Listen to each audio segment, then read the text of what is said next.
दोस्तों 25 साल की तीखी में नशे वाली निर्मला जब संजय की पत्नी बनकर घर आई थी तो वह खुशी से फुल नहीं समय था। निर्मला सिर्फ चेहरे से ही नहीं शरीर की बनावट से भी बेहद खूबसूरत थी, जैसी हर मर्द को एक औरत की तलाश रहती है। पहली रात को यादगार बनाने के लिए संजय ने अपनी तरफ से कोई कसर नहीं छोड़ी थी। उसने अपने कमरे को सजाया, खुशबू से महकाए, और पत्नी निर्मला के लिए अपनी हैसियत के मुताबिक गिफ्ट भी दिया था। निर्मला जैसी सुंदर बीवी पाकर संजय को अपनी किस्मत पर काफी गर्व था। वह निर्मल को हमेशा खुश रखने की कोशिश करता था।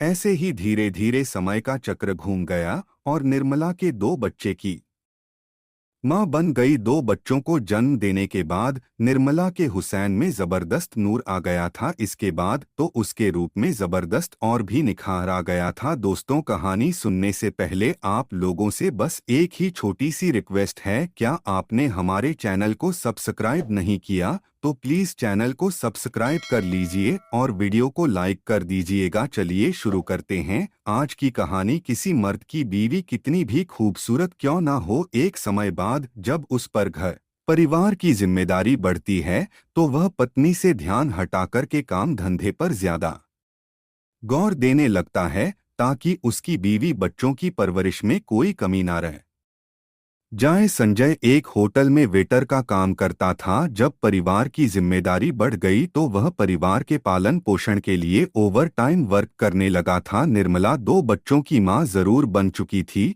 लेकिन अभी भी उसे पति का साथ पाने की इच्छा थी। लेकिन संजय ओवर टाइम की वजह से इस कदर थक जाता कि बिस्तर पर लेटे ही सोने लगता था। निर्मला मन मार कर वह भी सो जाती थी। आखिर पति से जब निर्मला को शारीरिक सुख नहीं मिला तो मन बहकने लगा। शादी से पहले निर्मला का अफेयर मायके के अनमोल से था, जिसके बारे में संजय को कोई जानकारी नहीं थी। एक रोज निर्मला ने मायके जाकर अनमोल से मुलाकात की और अपने दिल की आग बुझाने के लिए फिर से उससे दिल के तार जोड़ लिए और फोन पर बातचीत शुरू कर दी। एक दिन दोपहर को निर्मला के बुलाने पर अनमोल मौका निकालकर संजय के घर पहुंच जाता। उस समय वह काम पर गया हुआ था, जबकि निर्मला अपने मासूम बच्चों के साथ घर में अकेली थी। निर्मला के सौंदर्य को देखकर अनमोल खुद को रोक नहीं सका और उससे आगे बढ़कर निर्मला को अपनी बाहों में भर लिया। अनमोल की बाहों में निर्मला को जो सुख महसूस कर रही थी वह उसे सुख से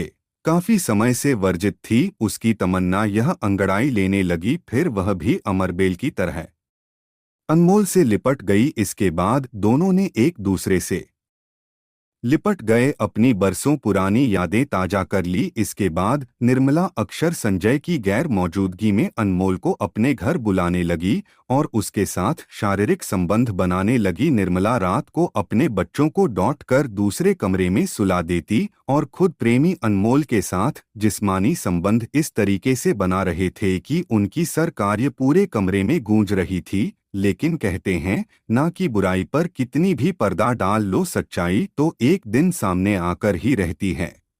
27 नवंबर की रात करीब एक जब संजय होटल से घर लौटा और काफी खटखटाना के बाद भी जब निर्मला ने दरवाजा नहीं खोला तो वह यह सोचकर छत के रास्ते से मकान में घुस गया कि शायद निर्मला की आंख लग गई होगी। लेकिन जैसे ही वह घर में घुसा तो वहां का नजारा देखकर उसके पैरों तले जमीन निकल गई। उसकी पत्नी किसी गैर मर्द के साथ नग्न हालत में थी। इस दौरान संजय की पत्नी के प्रेमी से हाथापाई शुरू हो गई, लेकिन तभी उसने अपनी जेब से चाकू निकाला और संजय की गर्दन पर वार कर दिया। संजय के शोर मचाने पर पत्नी प्रेमी के साथ बच्चों को लेकर फरार हो गए। किसी तरह आस पड़ोसियों ने संजय को अस्पताल में ले जाकर भर्ती कराया और उसकी जान बचाई जा सकी। जल्द ही पुलिस ने संजय की तहरीर पर मुकदमा दर्ज कर दोनों को आरोपियों पत्नी और उसके प्रेमी को गिरफ्तार कर जेल भेज दिया गया। दोस्तों, इस कहानी को सुनने का मेरा मकसद किसी का दिल दुखाना नहीं था, ना ही आपको परेशान करना था, सिर्फ आप लोगों को जागरूक करना था। फिर मिलते हैं किसी और कहानी के साथ, तब तक के लिए जय हिंद दोस्तों।